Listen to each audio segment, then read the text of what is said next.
നമസ്കാരം. മലയാളി വാർത്താ ടോക്കിലേക്ക് സ്വാഗതം. രാഹുൽ മാങ്കൂട്ടത്തിൽ അങ്ങനെ ഇറങ്ങുകയാണ്. എല്ലാവരെയും അറിയിച്ചുകൊണ്ട് തന്നെ കൂറ്റൻ ഫ്ലക്സുമായിട്ട് രാഹുൽ മാങ്കൂട്ടത്തിൽ ഇറങ്ങുന്നു എന്ന BJPയും DYFഐയും അറിയിച്ചുകൊണ്ട് ഇറങ്ങുകയാണ്. അതായത് കഴിഞ്ഞ ദിവസമൊക്കെ പറയുന്നുണ്ടായിരുന്നു, മാധ്യമപ്രവർത്തകർ ഈ ഒരു വാർത്ത റിപ്പോർട്ട് ചെയ്യുമ്പോൾ പോലും പറയുന്നുണ്ടായിരുന്നു, രാഹുൽ മാങ്കൂട്ടത്തിന്റെ ഒരു ഗതികേട്, അതായത് ഒരു MLA ആയിരുന്നിട്ട് പോലും സ്വന്തം മണ്ഡലത്തിൽ ഒളിച്ചും പാത്തും പതുങ്ങി സർപ്രൈസ് വിസിറ്റ് നടത്താൻ മാത്രം നിയോഗിക്കപ്പെട്ട യോഗം വിധിച്ച ഒരു MLA ആണല്ലോ രാഹുൽ മാങ്കൂട്ടത്തിൽ. അയ്യോ കഷ്ടം എന്ന് പറയുന്നവരെയാണ് നമ്മൾ കണ്ടത്. എന്നാൽ ഇന്ന് DYFഐയുടെയും BJPയുടെയും വെല്ലുവിളി കൃത്യമായി സ്വീകരിച്ചുകൊണ്ട് ഇതാ ഞാൻ ഇറങ്ങുന്നു എന്ന മട്ടിൽ രാഹുൽ മാങ്കൂട്ടത്തിൽ വരുന്നു, നിങ്ങൾ ചെയ്യാൻ കഴിയും, നിങ്ങൾ ചെയ്തോളൂ എന്ന മട്ടിൽ പോസ്റ്റർ ഉയരുകയാണ്. എങ്ങനെ നമുക്കിതിനെ കാണാം? അതായത് രാഹുൽ മാങ്കൂട്ടത്തിനെ പല രീതിയിലും എതിർക്കാനും പ്രതിഷേധിക്കാനും പലരും ശ്രമിച്ചതാണ്.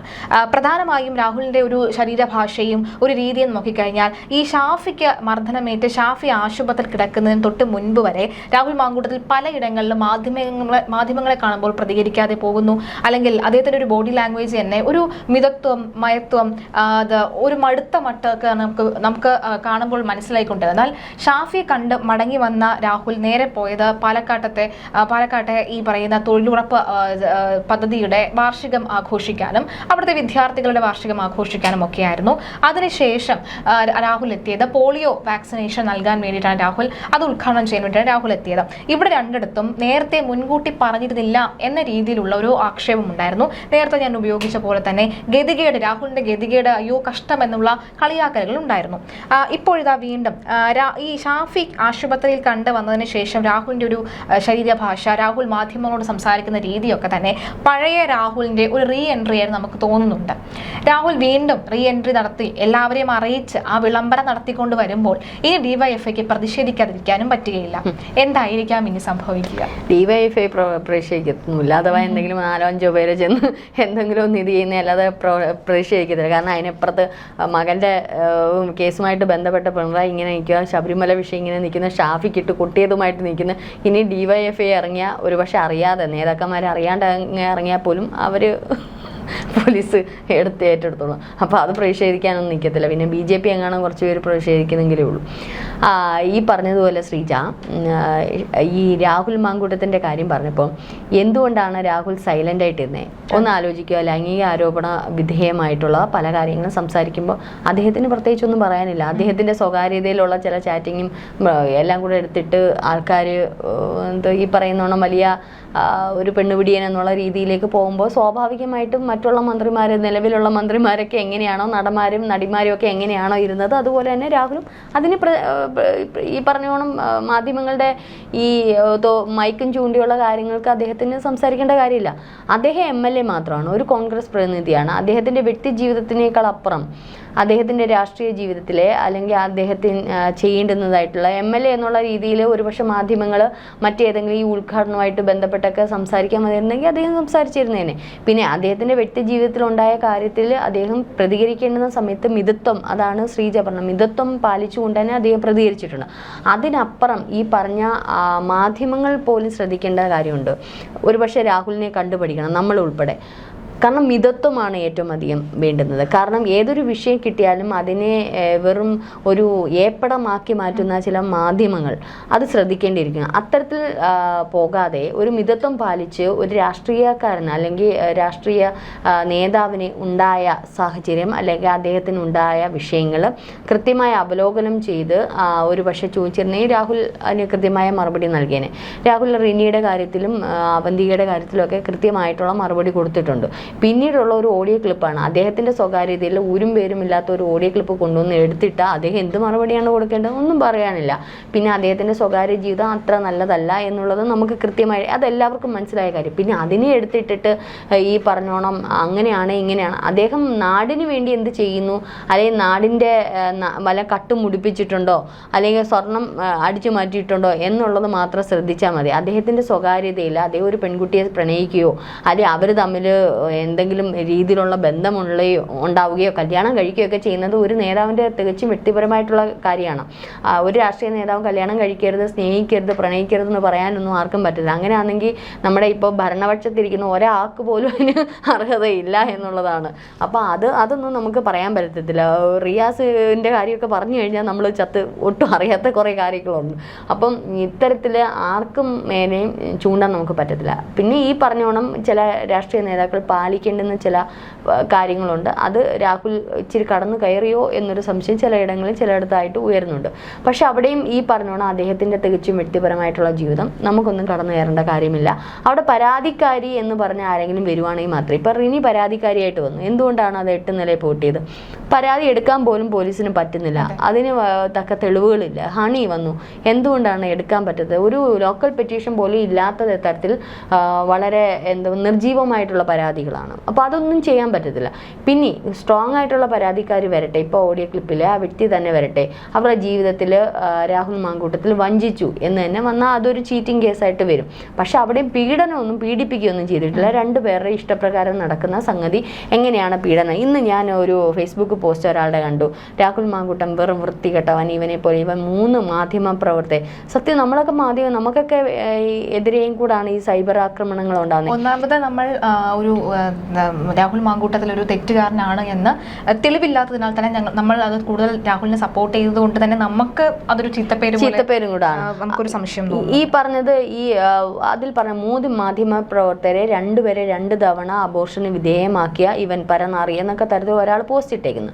അപ്പം അതിനകത്ത് താഴെ സ്ത്രീകൾ തന്നെ കമന്റ് ചെയ്ത് വെച്ചു, മാധ്യമ പ്രവർത്തകർ എന്താ അത്രയ്ക്ക് കൊച്ചുകുട്ടികളാണ്, ഒരു തവണ അബോർഷൻ ചെയ്തവൻ പിന്നെ നിന്ന് കൊടുത്ത് എന്തിനാണ്? അല്ല, അത് ചോദിക്കുന്ന അതിനെതിരെ കുറെ അന്തം കമ്മികൾ കുറെ മെസ്സേജ് ഇട്ടേക്കുന്നു. അത് നിങ്ങളുടെ ഇതിനെതിരെ. പിന്നെ ആ സ്ത്രീ ചോദിച്ചത് കൃത്യമായിട്ടുള്ള കാര്യമാണ്. ഈ ആരാണെങ്കിലും ഒരു അബദ്ധം വന്നു കഴിഞ്ഞു, അല്ലെങ്കിൽ ഈ പ്രത്യേകിച്ച് ചിന്തിക്കേണ്ടുന്ന ഒരു കാര്യമുണ്ട്. ഇപ്പോൾ ഒരു വ്യക്തിയെ നമുക്ക് കുറച്ച് നാൾ സംസാരിക്കുമ്പോൾ മനസ്സിലാവും, എത്ര ഹൈഡ് ചെയ്താണെങ്കിലും നമ്മൾ കുറച്ചുകൂടെ ഇടപെടുമ്പോൾ നമുക്ക് മനസ്സിലാവും എന്താണ് പോക്കെന്നുള്ളത്. അപ്പോൾ എന്തെങ്കിലും ഒരു സൂചനകൾ വരുമ്പോൾ നമുക്ക് ആ ബന്ധത്തിൽ നിന്ന് മാറാനുള്ള എല്ലാ സ്വാതന്ത്ര്യമുണ്ട്. അല്ല രാഹുൽ പിടിച്ചു കിട്ടി പോവല്ലേ മോളെ എന്ന് പിടിച്ചു കിട്ടിക്കൊണ്ടിരിക്കത്തില്ലേ. അപ്പം രണ്ടാമത്തെ ഇതിനും കൂടെ അബോർഷനും കൂടെ വന്നപ്പം അറിയാമായിരുന്നില്ല. അപ്പം അത് നടന്നോ ഇല്ലയോ എന്നൊന്നുമില്ല. പക്ഷെ ഇത് അവരുടെ തികച്ചും സ്വകാര്യത എന്ന് പറഞ്ഞാൽ ചില കാര്യങ്ങൾ അത് ഓഡിയോ ക്ലിപ്പ് പുറത്ത് വിട്ടിരിക്കുന്നു. പോട്ടെ, അത് അവിടെ നമുക്ക് നിൽക്കാം. ഇനി രാഹുൽ അതിനുശേഷം രാഹുൽ വീട്ടിൽ നിന്ന് ഇറങ്ങുന്നു, പാലക്കാട് പോകുന്നു. രാഹുൽ ബാത്റൂമിൽ പോകുന്നെങ്കിൽ അവിടെ ക്യാമറകൾ, എവിടെ പോകുന്നു അത്രയും ക്യാമറകൾ. അവസാനം കുറേ നാളായിട്ട് ഇപ്പം ക്യാമറയൊന്നും കാണാനില്ല. ഇത് നിങ്ങൾ അന്വേഷിക്കണം. രാഹുൽ ഒളിച്ചും പാത്തുണ്ട്. DYFI ഒക്കെ എവിടെ പോയിരുന്നു അന്വേഷിക്കണം. രാഹുൽ എവിടെയൊക്കെ പോകുന്നു എന്നുള്ള. KSRTCയുടെ ബസ് ഉദ്ഘാടനം ഗണേശന് അറിഞ്ഞുകൂടായിരുന്നു ഉദ്ഘാടനം ചെയ്യുന്നുള്ള. നിങ്ങൾ മന്ത്രിയോട് ചോദിക്കണം രാഹുലിനെ എന്തിനാണ് ഉദ്ഘാടനത്തിന് ചെയ്തത്. അല്ലാതെ രാഹുൽ ഒളിച്ചും പാത്തു നിന്ന് ഒരു ഉദ്ഘാടനം ഒളിച്ചും പാത്ത് നടത്താൻ പറ്റും. പിന്നെ ഈ തൊഴിലുറപ്പ് സ്ത്രീകളുടെയൊക്കെ വാർഷികാഘോഷം അവരുടെ ലോക്കൽ പോസ്റ്ററുകൾ കാണും. നിങ്ങൾ ഒരു കാര്യം ചെയ്യും, മണ്ഡലത്തിൽ നിങ്ങളുടെ DYFI പ്രവർത്തകരുണ്ടല്ലോ, അവരോട് ചോദിക്കുക രാഹുൽ ഏതെങ്കിലും ഇതിനകത്ത് പോകുന്നുണ്ടോ ഇല്ലയോ എന്നുള്ളത്. കൃത്യമായിട്ടുള്ള വിവരം കിട്ടുമല്ലോ. ഒരു ഒളിവും മറയും ഒന്നുമില്ല. പിന്നെ ഈ പറഞ്ഞ പോളി ചെയ്ത് ഒരു MLA ആണ്, അദ്ദേഹത്തിന് ഇത്തരത്തിലുള്ള കാര്യങ്ങളിലെല്ലാം പങ്കെടുത്തേ പറ്റത്തുള്ളൂ. അത് അവിടുത്തെ ജനങ്ങൾ ആഗ്രഹിക്കുന്നുണ്ട്. നമ്മൾ കണ്ടതാണ് ഈ 3-4 ഉദ്ഘാടനത്തിനും പല കാര്യങ്ങൾക്കും അദ്ദേഹത്തിന് പോയപ്പോൾ അവിടുത്തെ ജനപിന്തുണ കണ്ടതാണ്. അപ്പോൾ ഇത്തരത്തിൽ ജനങ്ങളുടെ ഇടയിലേക്ക് റോഡ് നിർമ്മാണം MLA ഫണ്ടിൽ നിന്നാണ് ഈ പിരായിരിയിലെ റോഡ് നിർമ്മാണം നടത്തുന്നത്. അപ്പോൾ അദ്ദേഹം ഒരുപാട് വികസന പ്രവർത്തനങ്ങൾ നടത്തുന്നുണ്ട്. അപ്പോൾ ഈ പാലക്കാട് ഒഴിച്ച് ബാക്കിയുള്ള കുറച്ച് ഡിഫി കുഞ്ഞുങ്ങൾക്കാണ് ഇത്തരത്തിലുള്ള രോഷം. അവിടുത്തെ ജനങ്ങൾക്ക് ഇതില്ല. കാണാലോ, കാരണം ഇതിപ്പോൾ ഇത്രയും നാളും ആരോടും പറയാ സർപ്രൈസ് എൻട്രി. രാഹുൽ ഇപ്പോൾ അധികം നാളായാലും MLA സ്ഥാനത്തേക്ക് വന്നിട്ട്, പക്ഷെ പല നല്ല കാര്യങ്ങൾ ആ നാടിന് വേണ്ടി ചെയ്യുന്നുണ്ട്. വലിയ രീതിയിൽ കുറ്റപ്പെടുത്തുന്നുണ്ടല്ലോ. ഇനി നമുക്ക് കാണാലോ, എന്തായാലും താൻ വരുന്നുണ്ട് എന്ന് അറിയാം. നാളെ അറിയിക്കാതെ വന്നു, ഒളിച്ചും പാത്തും വന്നു. ഷാഫിയെ കാണാൻ പോയത് പോലും ഷാഫിയുടെ മറവിൽ രാഹുലിന് രാഹുലിൻ്റെതായ ഫാൻസ് ഉണ്ട്, ഷാഫിക്ക് ഷാഫിയുടേതായ ആൾക്കാരുണ്ട്. അപ്പോൾ രാഹുലിന് ഒരിക്കലും ഷാഫിയുടെ പുറകിൽ നിന്നുകൊണ്ട് ഇത് ചെയ്യേണ്ട കാര്യമില്ല. ഒരാളുടെ ദയനീയ അവസ്ഥയിൽ ഒരാൾക്ക് കയറി പോകേണ്ട കാര്യമില്ല. അത് ആ 2 നേതാക്കന്മാർക്ക് കൃത്യമായിട്ടാണ്. പിന്നെ അവർ 2 പേര് ഇനി എത്ര ആക്കുന്നു എന്ന് നിങ്ങൾ പറഞ്ഞാൽ ഒന്ന് ചിന്തിക്കുക. അത് ഒരിക്കലും വ്യക്തിപരമായിട്ട് അവർ അകലാൻ സാധ്യതയില്ല. ഇപ്പോൾ VD സതീശൻ ഉൾപ്പെടെയുള്ളവർ എല്ലാവരും പറഞ്ഞിട്ടുള്ള കാര്യം. ഈ ഇദ്ദേഹത്തിനെ നേരിട്ട് കണ്ടാൽ മിണ്ടരുത് എന്ന് നിങ്ങൾ പറയും. മാധ്യമങ്ങൾ ചോദിക്കുക എന്തിനാ മിണ്ടിയത്, എന്തിനാ നോക്കിയത്? രാഹുൽ വന്നപ്പം മറ്റേ മരണ വീട്ടിലൊക്കെ നിങ്ങൾ നോക്കിയില്ലേ, നിങ്ങൾ മിണ്ടിയില്ലേ, നിങ്ങൾ ഷെയ്ക്ക് ഹാൻഡ് കൊടുത്തില്ലേ? മാധ്യമങ്ങളുടെ റിപ്പോർട്ടിങ്ങിൻ്റെ ചോദ്യമാണ് എന്താ ഇത്. രാഷ്ട്രീയം എന്ന് പറയുന്ന ആശയപരമായിട്ട് നിങ്ങൾക്ക് മാറി നിൽക്കാം. അത് അദ്ദേഹത്തിനെ കോൺഗ്രസിൻ്റെ നേതൃത്വ സ്ഥാനത്ത് നിന്ന് മാറ്റി. ഇനി കോൺഗ്രസിൻ്റെ ഏതെങ്കിലും മീറ്റിങ്ങുകളിൽ അദ്ദേഹം പങ്കെടുക്കുന്നുണ്ടെങ്കിൽ നിങ്ങൾക്ക് അത് വിരൽ ചൂണ്ടാം, അവർ തിരിച്ചെടുക്കും വരെ. ഇനി അതല്ല, നിയമസഭയിൽ വരാൻ പറ്റില്ലെന്നോ അല്ലെങ്കിൽ അദ്ദേഹത്തിന് ഈ പറഞ്ഞോണം ചില ഉദ്ഘാടനങ്ങളിൽ വരാൻ പറ്റത്തില്ലെന്നോ ഈ രാഷ്ട്രീയ നേതാക്കളെ കണ്ട് കൈ കൊടുക്കാൻ പറ്റത്തില്ലെന്നോ ചിരിക്കാൻ പറ്റില്ലെന്നോ ഒന്നും ഇവിടെ ഭ്രഷ്ട് കൽപ്പിച്ചിട്ടൊന്നുമില്ല. അദ്ദേഹം ഭ്രഷ്ട് കൽപ്പിക്കാൻ വേണ്ടി അദ്ദേഹം തെറ്റാണ് ചെയ്തത്? ആരോപണം മാത്രമേ ഉള്ളൂ. ഒരു ലോക്കൽ പെറ്റീഷൻ പോലും അദ്ദേഹത്തിന്റെ പേരിലില്ല. അപ്പം അദ്ദേഹത്തിനെ ആരും കാണാൻ, നാളെ മുഖ്യമന്ത്രി വന്നാലും രാഹുലിനെ കണ്ടാൽ അദ്ദേഹം കൈ കൊടുത്തെന്നിരിക്കും. എം വി ഗോവിന്ദൻ വന്നാലും ചിലപ്പോൾ ഒന്ന് കെട്ടിപ്പിടിച്ച് മോനെ സുഖമാണോ എന്ന് ചോദിച്ചെന്നിരിക്കും. അപ്പൊ ഇതിനൊക്കെ എന്താണ് ഈ മാധ്യമങ്ങൾ അങ്ങ് ചോദിച്ചതെന്ന് വെച്ചാൽ ഇന്നിപ്പോ വീണ്ടും കുറെ മാധ്യമങ്ങൾ ഉരുത്തിരിഞ്ഞ് ചേർന്നിട്ടുണ്ട്. രാഹുൽ വരുന്നുണ്ട്, ഉദ്ഘാടനത്തിന് വരുന്നു, വലിയ ഫ്ലെക്സ് ബോർഡ്. ഇത് വലിയ ഫ്ലെക്സ് ബോർഡൊന്നും അടിക്കാതെ വന്നപ്പം പറയാ ഒളിഞ്ഞും പാത്ത് വന്ന്. ഇപ്പൊ ഫ്ലെക്സ് ബോർഡ് അടിച്ചപ്പം പറയാം വലിയ ഫ്ലെക്സ് ബോർഡൊക്കെ അടിച്ച് ഉദ്ഘാടനം ചെയ്യാൻ വരുന്നെന്ന്. സത്യം പറഞ്ഞാൽ ആ മനുഷ്യന്റെ ഗതികേട് ആലോചിച്ച് പാലക്കാട് വീടെടുത്തിട്ട് അവിടെ നിന്ന് പ്രവർത്തിക്കുന്ന ഒരു MLA ആണ്. ആ MLAയോടാണ് ഇത്തരത്തിലൊരു രീതിയിലുള്ള പ്രവർത്തനം. അല്ലെ, നമുക്ക് ചോദിക്കാനുള്ള പ്രധാന ചോദ്യം എന്ത് അടിസ്ഥാനത്തിലാണ് അദ്ദേഹത്തെ ഇങ്ങനെ അല്ല, ഇത് ഇന്നത്തോടെ ഈ അസുഖം അങ്ങ് മാറും. കാരണം ഇന്ന് ഈ ഒരു റോഡിന്റെ അതും MLA ഫണ്ടിൽ നിന്നെടുത്ത റോഡിന്റെ ഉദ്ഘാടനമാണ് അദ്ദേഹം നടത്താൻ പോകുന്നത്. അപ്പൊ തീർച്ചയായിട്ടും അവിടുത്തെ ഒരു ജനവികാരമുണ്ട്. ഇന്ന് DYFAയോ BJPയോ അവിടെ പ്രതിഷേധമായിട്ട് ചെയ്യുന്ന ബാക്കി ജനങ്ങളെ കൈകാര്യം ചെയ്തു. പ്രത്യേകിച്ച് രാഹുലിനൊന്നും കൈകാര്യം ചെയ്യേണ്ട, ജനം അവിടെ ചോദിച്ചോളൂ. ഇന്ന് ജനം ചോദിക്കുന്നത് DYFA എന്തായാലും ഇറങ്ങത്തില്ല. ഇറങ്ങിക്കഴിഞ്ഞാൽ ഷാഫി വിഷയം ഇപ്പുറത്ത് നിൽപ്പുണ്ട്, മാത്രമല്ല ശബരിമല വിഷയം നിൽക്കുന്നു. അവിടെ ഒന്നിനകത്തോട്ട് രാഹുലിനെ ഒന്ന് ചൂണ്ടാൻ ചെന്നാൽ അത് മാത്രമല്ല പ്രതിഷേധമായിട്ട് പോകത്തില്ല എന്നൊരു ഗോവിന്ദൻ മാഷ് നേരത്തെ പറഞ്ഞിട്ടുണ്ട്. ഇനി അത്തരത്തിൽ അത് അദ്ദേഹം MLA ആണ്, MLAയുടെ പ്രവർത്തനങ്ങൾ തുടരണം എന്നുള്ളത് അതറിയാതെ ഈ DYFA എല്ലാം കൂടെ ഇറങ്ങി തിരിച്ചു കഴിഞ്ഞാൽ അവര് നാണം കടത്തി. അതായത് ഫ്ലക്സ് ബോർഡിൽ കൊടുക്കുന്നത് വാക്കുകൾ പാലിക്കപ്പെടുന്നു, രാഹുൽ വരുന്നു, രാഹുൽ മാങ്കൂട്ടത്തിൽ വരുന്നു എന്നുള്ള രീതിയിലുള്ള ഫ്ലക്സ് ബോർഡുകളാണ് വരുന്നത്. അതെ അതെ, എനിക്ക് തോന്നുന്നു രാഹുൽ മാങ്കൂട്ട ഇപ്പൊ ഇടയ്ക്ക് പറയുന്നിട്ട് വയനാട് ഫണ്ട് മുക്കിയെന്ന്. ഒന്ന് ചിന്തിക്കുക, കൃത്യമായിട്ട് തെളിവുകളുണ്ട്. അവർക്ക് എത്ര രൂപ സ്വരൂപിക്കാൻ പറ്റി? ഈ CPM DYFA ഒക്കെ സ്വരൂപിക്കുന്നത് പോലെ മറ്റേ പ്രവാസികളുടെ ഇടയിൽ നിന്നും ഇപ്പൊ ഇടയ്ക്കിടയ്ക്ക് പിണറായി പോയി സ്വരൂപിക്കുന്നത് പോലൊന്നും കോൺഗ്രസിന് പഴയ പോലെ സാമ്പത്തികമില്ല, ഫണ്ടില്ല. ഇനി അവരുടെ ഇതറിഞ്ഞ് ഇപ്പം ആൾക്കാർ കൊടുക്കില്ല. കാരണം ഈ പറയുന്നോണം ഭരണത്തിലുള്ളവർക്ക് പലരും കൊടുക്കാനുണ്ട്, പല കാര്യങ്ങൾക്ക് നേടാനും പല ഇതിനും വേണ്ടിയിട്ട്. അത് സ്വാഭാവികം, ജനങ്ങൾക്കറിയാം. പക്ഷേ ഈ പറയുന്നോണം കോൺഗ്രസ് പോയി പിരിവ് എടുക്കാൻ ചെന്നാൽ ആരും കൊടുക്കത്തില്ല. അപ്പോൾ കിട്ടിയ തുകകൾ അവിടെ തന്നെയുണ്ട്. അത് രാഹുലിന് കൊണ്ടുപോകേണ്ട കാര്യമില്ല, ഷാഫിക്കും കൊണ്ടുപോകേണ്ട കാര്യമില്ല. അങ്ങനെ കൊണ്ടുപോയിരുന്നെങ്കിൽ കൃത്യമായിട്ട് യൂത്ത് കോൺഗ്രസിനകത്ത് തന്നെ ഒരു വല്ലാത്ത ഇതുണ്ടായിരുന്നു. അല്ലെങ്കിൽ അവരെല്ലാവരും കൂടെ എടുത്തിരുന്നെങ്കിൽ പോലും വലിയ പ്രതിഷേധം ഉണ്ടായിരുന്നു. അതായത് ഈ ഫണ്ടെന്ന് പറയുന്നത് ഒരാൾ മാത്രം കൈകാര്യം ചെയ്യുന്നതല്ല. യൂത്ത് കോൺഗ്രസിന്റെ ഫണ്ട് എന്ന് പറയുമ്പോൾ അതിൽ നിരവധി പ്രതിനിധികൾ, നിരവധി നേതാക്കന്മാര് ലോക്കൽ ഇടങ്ങളിൽ നിന്ന് ഫണ്ട് സ്വരൂപിച്ച് ഈ ഒരു ഫ്ലക്സ് ബോർഡ് വെച്ചിരിക്കുന്ന കോൺഗ്രസ് തന്നെയാണ്. അതെ, അപ്പൊ ഇത്രയും സ്വരൂപിച്ച് കിട്ടുന്ന ഫണ്ട് അത് കൃത്യമായി രാഹുൽ പറഞ്ഞു ഇത്ര രൂപയാണ് കിട്ടിയത്, നിങ്ങൾക്ക് ഇതിന്റെ തെളിവുകളുണ്ട്, ബാങ്ക് ഡീറ്റെയിൽസ്, എന്നാലും അതിനകത്ത് സംശയമാണ്. ഇത്രയുണ്ട്. അപ്പൊ 86 ലക്ഷം രൂപയും കണ്ടാണ് അന്ന് ഫണ്ട് സ്വരൂപിച്ചത്. ഇനി എന്ത് തന്നെയായാലും അവരൊരു ഭരണത്തിലെത്തുമ്പോൾ അവർ ഇത് മുക്കാനും എടുക്കാൻ, അന്ന് ഇത് വീടുകളെല്ലാം വെച്ചു കൊടുത്ത എന്തായിരിക്കും പറയുന്നത്? ഞാൻ കഴിഞ്ഞ ദിവസം കണ്ട് LDF കുറേ ബംഗാളികൾ താമസിക്കുന്നവർക്ക് എങ്ങാണ്ട് വേണ്ടിയിട്ട് കുറച്ച് ക്വാർട്ടേഴ്സുകൾ എങ്ങാണ്ട് വെച്ചു കൊടുത്തു. കാട് പിടിച്ച് മൂടപ്പെട്ട നിലയിലാണ്. ഇടയ്ക്ക് ഈ നമ്മുടെ മത്സ്യബന്ധന തൊഴിലാളികൾക്ക് വേണ്ടിയിട്ട് ഒരു ഫ്ലാറ്റ് സമുച്ചയം ഇന്നാള് വാർത്ത കണ്ട് കിടക്കുന്നത്, അവരുടെ ഉള്ള പാളയെല്ലാം ഇടിഞ്ഞു വീഴും. അതെ അതെ. അപ്പൊ ഇത്തരത്തില് വെച്ചു കൊടുക്കുന്നതും കൊടുക്കാത്തതുമല്ല, എങ്ങനെയാണ് എപ്പോഴാണ് വെച്ചു കൊടുക്കുന്നത് അത് കൃത്യമായിട്ട് അവർ വെച്ചു കൊടുക്കും. ഇപ്പൊ കോൺഗ്രസ് എടുത്തിട്ടുണ്ടെങ്കിൽ, മുസ്ലിം ലീഗ് എടുത്തിട്ടുണ്ടെങ്കിൽ അവരത് വെച്ചു കൊടുക്കും, BJP എടുത്തിട്ടുണ്ടെങ്കിൽ അവരും വെച്ചു കൊടുക്കും. ഈ ഒരു ഫ്ലക്സ് ബോർഡുമായി ബന്ധപ്പെട്ടുള്ള വാർത്തയ്ക്ക് താഴെ വന്ന ചില കമന്റുകൾ കൂടി നോക്കാം. വളരെ ഇമ്പോർട്ടന്റ് ആയിട്ടുള്ളതാണ്. കാരണം ഇവർ പറയുന്നത് ഈ കുത്തിത്തിരിപ്പ് ഉണ്ടാക്കുന്നത് തന്നെ മാധ്യമങ്ങളാണ് എന്ന രീതിയിലാണ് ഇവരുടെ കമന്റ്. ഇതുവരെ എല്ലാവരോടും പറയുന്നില്ല എന്തായിരുന്നു പ്രശ്നം, ഇപ്പോൾ ഫ്ലക്സ് വെച്ച് എല്ലാവരോടും അറിയിച്ചു എന്നതാണ് മാധ്യമങ്ങളുടെ പ്രശ്നം. ഇന്ന് പാലക്കാട് എന്തെങ്കിലും സംഭവിച്ചാൽ ഈ കുത്തിത്തിരിപ്പ് ഉണ്ടാക്കുന്ന മാധ്യമങ്ങളുടെ പേരിൽ കേസ് എടുക്കണം എന്ന് പറയുന്നുണ്ട്. പിന്നെ താഴോട്ടെല്ലാം തന്നെ രാഹുൽ വരണം, രാഹുൽ വന്നേ തീരൂ എന്ന് പറയുന്നുണ്ട്. മാധ്യമങ്ങൾക്കാണ് രാഹുലിന് തിരിച്ചു വരവിൽ അസൂയ, നീയൊക്കെ കിടന്ന് കരയുക, അത്രയേ ഉള്ളൂ എന്നൊക്കെ പറഞ്ഞിട്ട് കമന്റുകളുണ്ട്. പാലക്കാട് MLA രാഹുലിന് 1000 സ്നേഹ അഭിവാദ്യങ്ങൾ.